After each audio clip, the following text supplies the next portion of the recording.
estará ali com eles, ó Pai. Ó Deus, que tu venha, Senhor, abençoar cada um deles, ó Pai. Terceiro, Pai, cada dia mais, ó Deus, para as nossas crianças, para a nossa igreja, por cada membro, ó Pai. É tudo eu te oro, em nome de Jesus. Amém. Amém.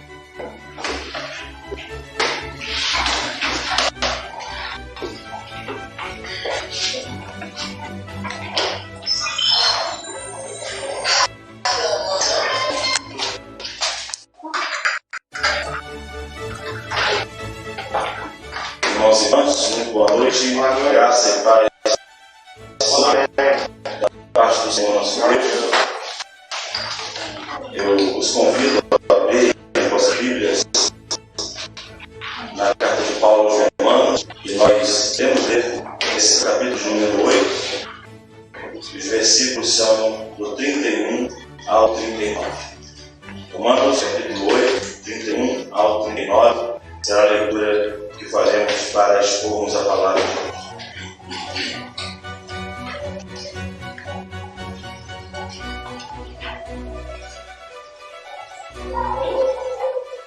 Romanos, capítulo 8, 31 ao 39, assim nos diz a palavra do Senhor. Que diremos, pois, à vista destas coisas? Se Deus é por nós, quem será contra nós? Aquele que não poupou o seu próprio Filho, antes por todos nós o entregou, porventura não nos dará graciosamente com ele todas as coisas? Quem tentará acusação contra os eleitos de Deus? É Deus quem nos justifica. Quem nos condenará? É Cristo Jesus, quem morreu, ou antes, quem ressuscitou, o qual está à direita de Deus e também intercede por nós. Quem nos separará do amor de Cristo? Será a tribulação, ou a angústia, ou a perseguição, ou a fome, ou nudez, ou perigo, ou espada? Como está escrito: por amor de ti somos entregues à morte o dia todo. Fomos considerados como ovelhas para o matadouro. Em todas estas coisas, porém, somos mais que vencedores por meio daquele que nos amou. Porque eu estou bem certo de que nem a morte, nem a vida, nem os anjos, nem os principados, nem as coisas do presente, nem do porvir, nem os poderes, nem a altura, nem a profundidade, nem qualquer outra criatura poderá separar-nos do amor de Deus, que está em Cristo Jesus, nosso Senhor. Esse texto, na mentalidade de muitos pensadores, teólogos, ele é o ponto alto da carta de Paulo aos Romanos. Quando Paulo escreve a sua carta à igreja de Roma, ele escreve com a intenção de fazer com que aqueles cristãos entendessem os princípios elementares da fé. De fato, era complicado no primeiro século, logo quando a igreja inicia a sua vocação diante do mundo, explicar cada ponto da doutrina, porque a igreja estava em seu desenvolvimento, estava começando a ser igreja. E no meio desse desenvolvimento, a igreja devia enfrentar problemas externos e internos. Os problemas externos eram as perseguições que foram deflagradas contra a igreja. Primeiro, os judeus, que se opuseram ferozmente contra o Evangelho, contra os apóstolos de nosso Senhor, e posteriormente o Império Romano. A igreja vivia sob intensa tribulação e perseguição, e tudo isso levou com que a igreja tivesse também, dentro do seu desenvolvimento como igreja, dificuldades de assimilar a doutrina de Cristo. Sempre foi uma grande dificuldade para as pessoas entenderem a tribulação, a dor, os sofrimentos da vida como sendo algo que Deus permite para amadurecermos, para nos tornar mais fortes, para fazer de nós melhores cristãos ou melhores servos de Deus, e com isso, então, desenvolvermos a nossa fé. O capítulo 8 trata de muitos aspectos da vida cristã, a partir do princípio que norteia todo o capítulo, que é a ideia de que Deus fato, em Cristo, nos livrou da condenação da lei cerimonial. Nós passamos a adquirir, quando nós fomos resgatados por Cristo, os méritos da graça de Deus, e isso nos torna aceitáveis diante de Deus, mesmo ainda sendo pecadores. Esse é o assunto principal do capítulo 8. Por isso que ele inicia dizendo que não há nenhuma condenação para aqueles que estão em Cristo Jesus. Quer dizer que fomos livres da condenação que nos era imputada e que era justa a cada um de nós como pecadores que somos. O homem nasce pecador e ele é digno da condenação do inferno. Nenhum ser humano é merecedor do céu, da graça de Deus, daquilo que Deus preparou para os filhos. Pelo contrário, todo ser humano ele nasce muito justamente merecedor do castigo de Deus temporal e eterno. E Paulo vai dizer aqui, nesse capítulo 8, que Deus ele nos deu o seu propósito, nos chamou, como diz no versículo 28, 29, nos predestinou em Cristo antes da fundação do mundo, segundo o seu propósito, para realizar a sua vontade, para que fôssemos então propriedade exclusiva dele. Mas eu começo a ver o versículo 31 em diante, e observo que Paulo começa num cântico, numa espécie de louvor e adoração a Deus, dizendo que aquilo que estava à nossa volta não anulava o propósito de Deus em nossas vidas, porque a vida cristã ela deve ser vivida de maneira ultra circunstancial.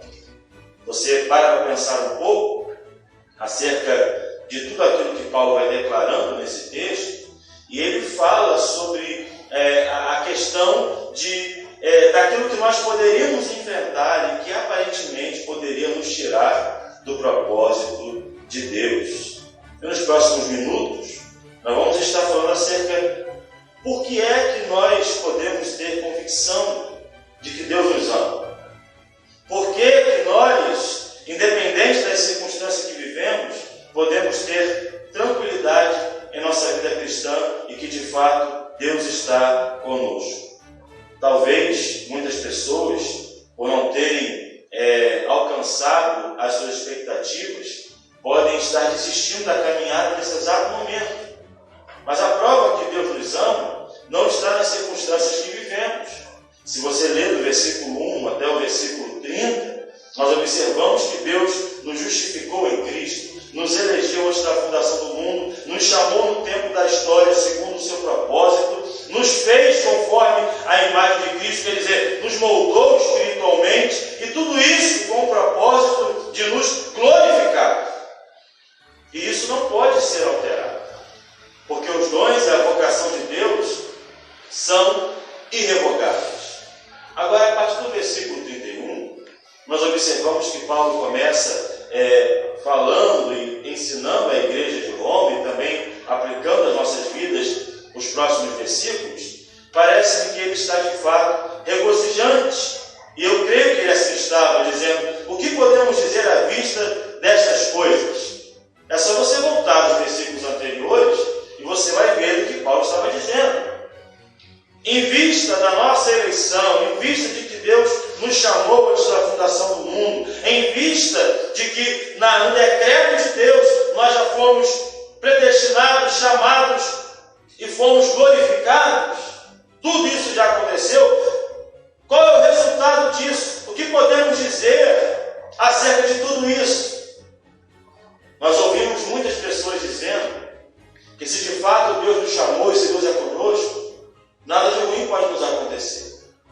Talvez se você ligar a TV, ou mesmo na internet, você vai se deparar com algum pregador dizendo que se de fato Deus te chamou para ser um cristão, você não pode passar por adversidades. Você não pode enfrentar lutas temporárias. Você e eu já cansamos de ouvir televangelistas dizendo que se você está enfermo, algum pecado você está cometendo. Todos nós somos massacrados diariamente com ensinamentos errados. De semelhante modo, os amigos de Jó. Quando você para ler o livro de Jó, você observa que a narrativa de todo o livro está pautado na ideia do motivo ou da razão pelas quais o justo pode sofrer. Os amigos de Jó falavam para Jó que ele deveria ter cometido algum pecado. Aí você errou, desviou dinheiro, era alguém que não era fiel, por isso está passando por tal situação. Nós sabemos, nós temos a narrativa bíblica hoje que Jó era justo. O único homem que Deus dá testemunho dele diante do diabo. Um homem íntegro, reto, que se desviava do mal. No entanto, a sua situação, para aqueles que observavam de fora, parecia ser a situação de alguém que estava em débito, em dívida com Deus. Mas Paulo aqui está dizendo o que nós devemos dizer à vista de tudo isso, das realidades espirituais e em contrapartida daquilo que podemos estar vivenciando. Eu e você devemos fazer a mesma indagação. Já que eu fui chamado por Deus, predestinado em Cristo antes da fundação do mundo, já que eu sou de fato selado com o Espírito Santo da promessa, o que eu posso dizer diante da situação que eu estou enfrentando? De fato, nós não sabemos como está o coração de cada um. Eu estou pregando hoje, não sei como está a sua vida, não sei o que você enfrentar no seu dia a dia, como foi a sua semana. No entanto, você pode olhar para a sua situação, para a sua diversidade e dizer: o que eu posso dizer à vista de tudo aquilo que Deus já fez por mim? A minha realidade espiritual, a minha posição em Cristo está acima das circunstâncias que eu estou vivendo? Que diremos, pois, à vista destas coisas? O que você pode dizer à vista de tudo aquilo que Deus já fez por você? Qual é o testemunho interno do seu coração? E eu quero dizer aqui o seguinte: quando o inimigo da sua alma, quando as adversidades te assolarem, quando as lutas vierem sobre a sua vida e você achar que não vai suportar o momento que está passando, diga para si mesmo, em nome de Deus, e também para o seu adversário ouvir, que você foi eleito. Quando você ouvir a voz maligna soprar em seus ouvidos, não vai mais para a igreja, desista da caminhada, abandone esta fé, porque o diabo é tentador. Você vai dizer: eu fui predestinado em Cristo antes da fundação do mundo. O meu Salvador me escolheu. Ainda antes que houvesse luz, ainda antes que houvesse terra, ainda antes que houvesse a divisão da existência, o meu nome estava gravado no livro da vida e no Cordeiro. Como diz Apocalipse 13:8, que só não receberia a marca da besta aqueles que tinham o seu nome escritos no livro da vida e do Cordeiro, que foi morto antes da fundação do mundo. Então você deve primeiro saber o que você vai dizer à vista daquilo que você ouve, daquilo que você lê. Isso é tomar posse da palavra de Deus, é empunhar a espada do Espírito. Segunda verdade que esse texto nos ensina é que a obra que Deus realizou por meio de Cristo nos prova esse amor incondicional, aquele que não poupou o seu próprio Filho. Quer dizer que aquilo que Cristo realizou na cruz, a obra e a paixão de Cristo, é uma prova de fato de que nosso sofrimento, nossa tribulação, nosso desgaste não é nada. Porque se você parar para pensar, se você fizer uma análise da sua vida, você vai chegar à seguinte conclusão: nenhum sofrimento paralelo dos outros irá confortar você. Uma ocasião, uma pessoa estava conversando no trabalho e o esposo dela perdeu 2 dedos. Ela estava falando: meu esposo perdeu 2 dedos e tal. Eu, poxa, que pena. E um outro colega vai e diz assim: já foi meu irmão que perdeu a mão inteira, seu esposo perdeu 2 dedos. E eu falei com ele: mas que maneira muito inteligente de consolar. Porque a desgraça alheia não consola a sua desgraça, a sua tribulação, o seu problema. Por isso que você deve olhar para Cristo e observar que, além daquilo que Paulo declara aqui, que nós fomos eleitos, a obra de Deus, justificados, mas além disso tudo, Deus prova que nos ama, porque Ele não poupou o seu próprio Filho, antes entregou por nós. Como é que não nos dará graciosamente todas as coisas? E aqui todas as coisas não está relacionado a uma vida garantida em Deus, por meio de Cristo, na eternidade.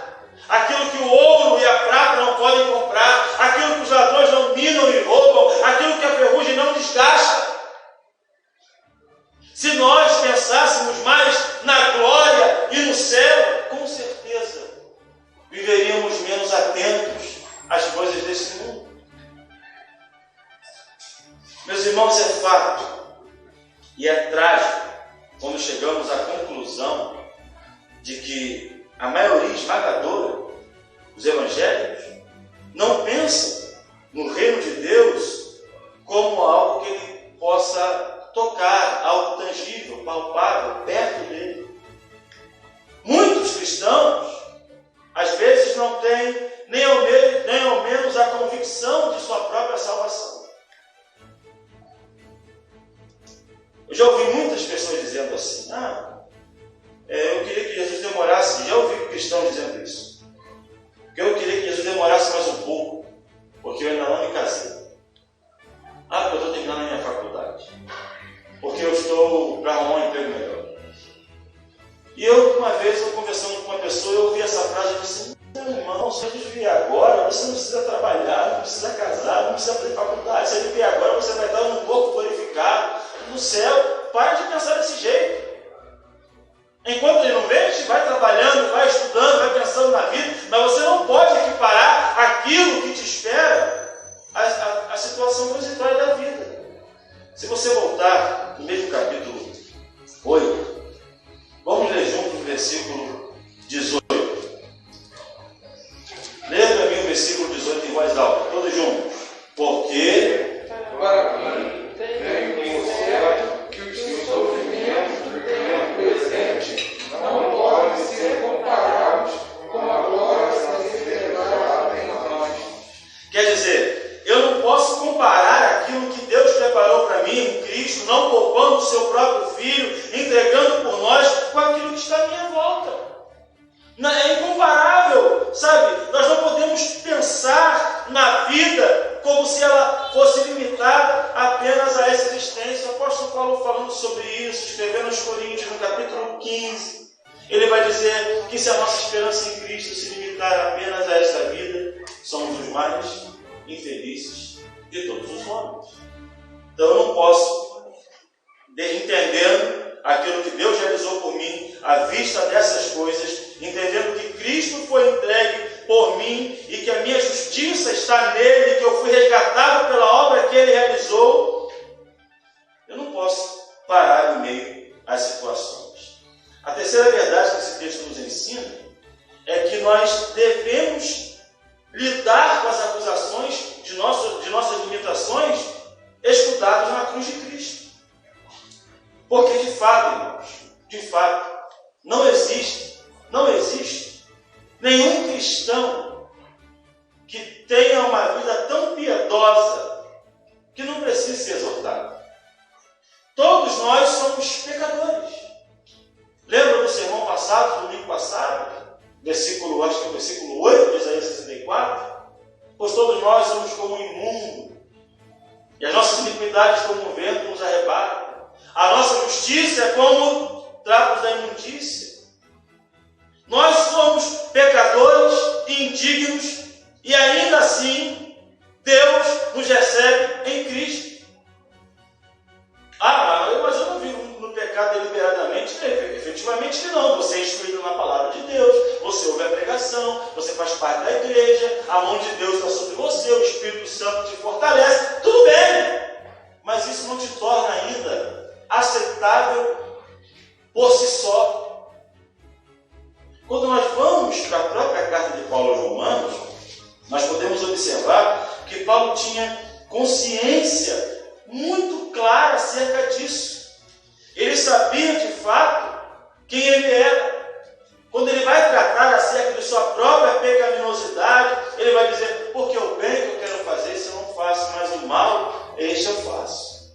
Desventurado o homem que sou, quem me livrará do corpo dessa morte. Era um modo como Paulo falava acerca de si mesmo. Agora você pense comigo, como alguém que pregava o evangelho, que realizava milagres, que foi o pregador dos gentios, faz tais declarações e nós nos achamos a ponto de não entendermos que somos pecadores. Mas no versículo de número 34 e 33 e 34, Paulo vai dizer: quem tentará acusação contra os eleitos de Deus? É Deus quem os justifica. Quem os condenará? É Cristo Jesus quem morreu, ou antes quem ressuscitou por nós.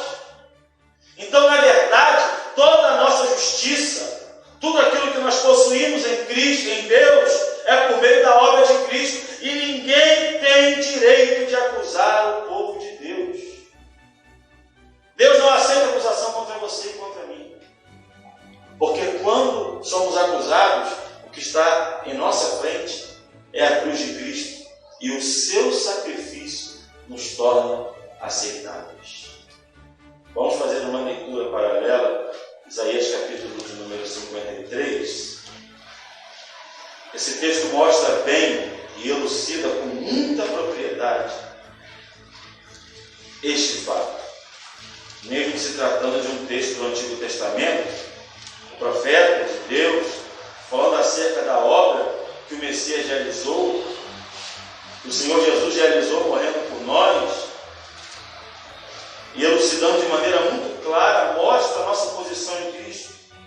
Isaías 53, o texto diz assim: quem creu em nossa pregação, a quem foi revelado o braço do Senhor, porque foi subindo como renovo perante ele, como raiz de uma terra seca, não tinha aparência nem formosura, olhamos-no, mas nenhuma beleza havia que nos agradasse, era desprezado e mais rejeitado entre os homens, homem de dores, e que sabe o que é padecer, como um de quem os homens escondem o rosto, era desprezado e dele não fizemos caso. Vamos ler o versículo 4 juntos. Certamente ele tomou sobre si as nossas dores levou sobre si, e nós o reputávamos por aflito, ferido de Deus e oprimido. Versículo 5: mas ele foi transpassado pelas nossas transgressões e moído pelas nossas, e o castigo e pelas suas.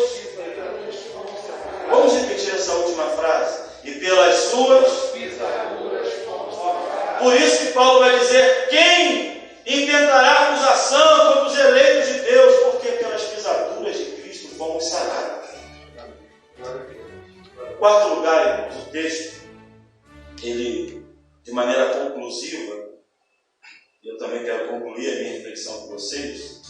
Paulo vai falar acerca daquilo que nós conhecemos em nossa teologia de perseverança dos santos, sobre a salvação sendo um dom de Deus inviolável, que não pode ser furtado das nossas vidas. Veja que a partir do versículo 35, Paulo vai dizer: quem nos separará do amor de Cristo? E aqui Paulo parece que personifica isso, dizendo quem? Quem tem a capacidade de nos separar do amor de Cristo, da obra que Deus realizou em nós? Os homens durante muito tempo tentaram fazer isso. Não existe nenhuma fé, ou, e eu falo isso aqui entre aspas, religião mais perseguida do que o cristianismo. Se alguém disser para você assim: não, tal religião é perseguida, outra tal religião é perseguida, nenhuma religião foi tão perseguida e é tão perseguida e tão atacada quanto a fé cristã. Nenhuma. Se os irmãos pararem para ouvir as notícias e lerem até mesmo artigos, vocês vão ver que existe uma gama de pessoas que está simpatizando no Brasil pelo islamismo. Quer dizer, o islamismo que no seu radicalismo, lá nos países do Oriente, matam cristãos, assassinam missionários. Aqui no Brasil, inclusive missionários brasileiros já morreram. Aqui no Brasil, muitas pessoas estão abraçando, estão vendo com bons olhos, estão achando bonitinho. Nenhuma religião foi tão atacada quanto o cristianismo. Mas Jesus disse que o mundo odiaria a igreja.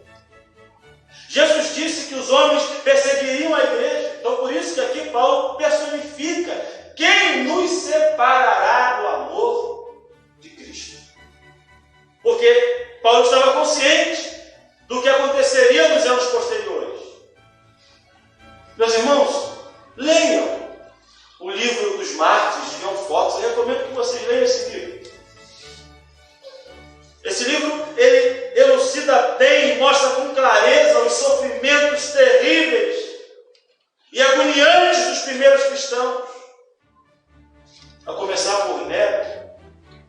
E eu falo começar apenas como um dos imperadores que perseguiu de maneira mais cruel a igreja, a ponto de que, segundo os pais apostólicos, Nero era conhecido como a besta, por causa da sua bestialidade. Nero se divertia em pegar cristãos e costurar pele de ovelha, pele de animais, na pele dos cristãos e jogar nas arenas para os leões matarem. Se divertia em amarrar cristãos em postes, jogar piche, atear fogo para iluminar os seus jardins, só por serem cristãos. Tudo isso aconteceu no primeiro século. Por isso Paulo aqui personifica: quem nos separará do amor de Cristo? E ele vai dizer: por amor de ti somos entregues à morte o dia todo. Isso aqui é uma referência ao Salmo, o versículo 36, quando Paulo vai falar como está escrito, é uma referência ao Salmo 44, versículo 22, que está esse mesmo versículo: por amor de ti somos entregues à morte o dia todo. Quer dizer que todos os dias nós devemos encarar a morte, mas encará-la com coragem, porque aquilo que recebemos de Deus é maior do que a própria vida neste mundo. E aí, Paulo conclui a sua linguagem doxológica de adoração, dizendo: em todas essas coisas, porém, somos mais do que vencedores por meio daquele que nos amou. E aí eu concluo, em quinto lugar, que eu e você precisamos de mais convicção pessoal. Eu queria que você saísse aqui hoje pensando sobre as suas convicções acerca da vida cristã, acerca da sua fé. Essa palavra, como Paulo vai dizer, porque eu estou bem certo. Quando você vai pegar o texto do Novo Testamento em grego, tem um espaço para esse termo, porque o português, a língua portuguesa é muito diferente da língua grega. Mas você pega em casa o Novo Testamento em grego, que tem acesso, você vai ver que esse estou bem certo resume-se a palavras como absolutamente convicto, e aí você vê que não encaixa muito bem na literatura, certíssimo, algo que não pode ser mudado de forma nenhuma. E os próprios dicionários vão dizer que o termo aqui para estou bem certo é como alguém que vai adiante sem voltar atrás, sem retroceder durante a sua caminhada. Estou bem certo é ir até o fim, porque eu estou bem certo. Então, como está a nossa convicção? Aí Paulo vai dizer que nem a morte, nem a vida, nem os anjos. Ele vai dar uns exemplos aqui daquilo que não nos pode separar do amor de Deus que está em Cristo Jesus. Como está a sua convicção? Eu tenho vivido crendo que fui um eleito, que Deus me chamou antes da fundação do mundo. Eu digo isso à vista de todas as coisas que estão à minha volta. Eu entendi o amor de Deus em provar isso, dando o seu Filho, não poupando para morrer em meu lugar. Eu entendi que mesmo pecador eu não posso ser acusado porque Deus me justificou. Eu aprendi de fato que nada pode me separar do amor de Cristo, e nem ninguém, mesmo que seja personificado. E eu aprendi que eu de fato preciso ser mais convicto. Como está sendo a sua convicção? Eu e você, como cristãos, precisamos desenvolvê-la e a cada dia pô-la em prática. Não apenas em um momento da nossa vida, na nossa experiência como igreja, mas todos os dias eu e você precisamos ser convictos das coisas espirituais, das verdades eternas de Deus. É claro que eu não me refiro aqui àquelas convicções mais comuns da vida. Eu não falo aqui de convicção denominacional, nem tampouco de convicção teológica. Uma ocasião, conversando com um amigo de outra igreja, de outra teologia, e quem lidar com teologia com frequência, sempre vai ter um amigo que vai debater com ele sobre algum assunto. Eu estava falando por isso minha perspectiva pessoal do Apocalipse. Aí, não, mas ele defendendo outra perspectiva, eu disse para ele, bom, eu creio que Jesus virá agora, no fim dos tempos, muito depois daquela grande tribulação, que é outro debate, né? Mas eu acredito que foi no primeiro século, lá a destruição do Templo de Jerusalém, nos 70, e Jesus virá para concluir, ressuscitando os mortos e julgando os homens, no juízo final, e então instalando o estado eterno. E é aquela coisa de textos bíblicos, e no final eu falei para ele, meu irmão, olha só, se eu estiver errado, Jesus vier nesse período que você chama de tribulação, antes da grande tribulação, eu também vou ser arrebatado. Porque Deus não nos escolhe nem nos salva com base em convicções teológicas secundárias. Não é dessa convicção que estou falando. Mas você foi selado pelo Espírito Santo. Você é um cristão. E você está seguro na mão de Deus. E isso deve ser a sua convicção maior. Aquilo que não pode ser furtado. E aí você vai poder dizer com Paulo, porque eu estou bem certo. Vamos estar orando nesse momento. Convido você a curvar a sua fronte. Vamos lá. Santíssimo Deus, eterno, bendito, glorioso, te rendemos graças por esse momento em que, com toda a nossa limitação, tentamos sintetizar verdades tão profundas que estão contidas na tua palavra. Verdades que às vezes nós, seres humanos, temos dificuldade até mesmo de entender e compreender. Por mais que nos esforcemos, por mais que nos dediquemos, sempre seremos falhos no entendimento pleno das tuas verdades. Mas aqui nesse momento, Senhor, em que nós estamos te adorando, rogamos a Ti, ó Deus, que o Senhor tenha falado aos corações como cremos que o Senhor falou. E que cada palavra dita, cada momento de reflexão bíblica, a Tua palavra seja aplicada ao coração dos ouvintes. Deus amado, nos abençoe no dia de hoje, nos dando convicção de tudo aquilo, a ponto de podermos dizer, à vista de todas essas coisas, daquilo que o Senhor fez por mim na eternidade, espiritualmente, eu sou mais do que vencedor. Eu fui amado por Deus, e esse amor foi provado por meio de Cristo. Obrigado, Senhor, por este momento que nós pedimos-te e agradecemos em nome de Jesus. Amém. Amém.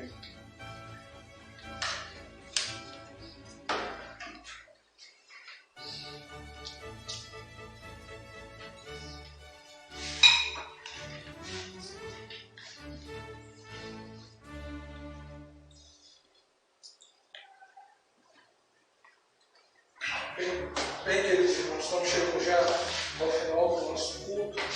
Vamos estar entoando o hino do nosso cenário, de número 68, Necessidade.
Amém. Vamos para os nossos avisos da semana. Um momento que eu vou colocar ele aqui.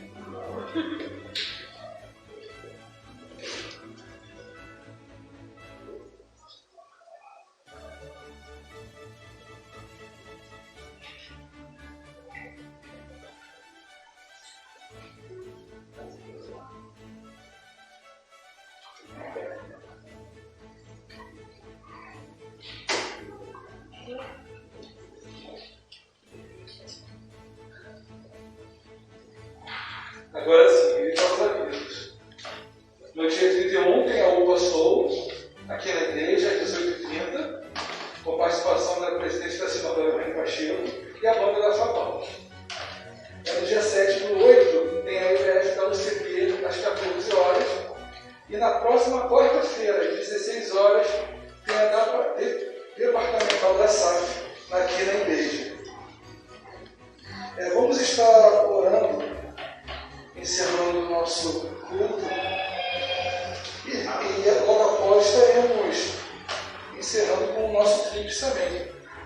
E para essa oração de encerramento, eu convido o presbítero Gilson.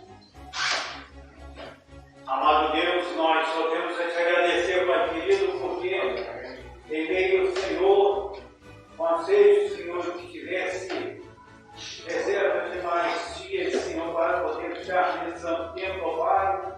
Mas sabemos, Pai querido, que o tempo presente nos mostra aí, ó Pai, sabemos o tempo presente, Pai, quando nós temos que estar nos resguardando, mas assim poder vir como um Deus vivo, como um Jesus maravilhoso da sua festa. Sabemos que em meio a estarmos em nossos lares, nós estamos numa busca incessante, ó Pai, de agradecimento, de pedidos, ó Pai, por aqueles que estão passando um momento, Senhor, em um hospital, no leito hospital, também no leito no lar, e assim, ó Pai, carecemos, Pai querido, mais do que nunca, ó Pai, conforme o pastor Tiago disse, careço de Jesus por isso, por aquilo outro, e a nossa carência, Senhor, da glória é grande, e grande realmente é o nosso Deus Todo-Poderoso, quanto infinitamente mais.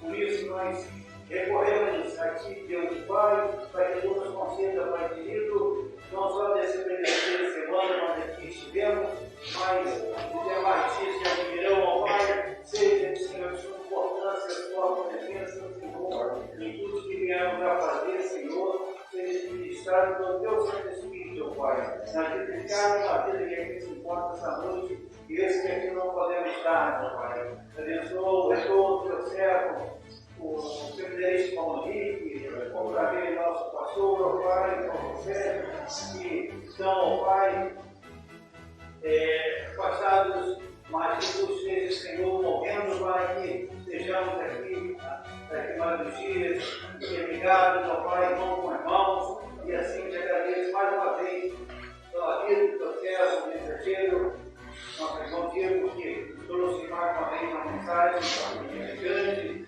despertamento,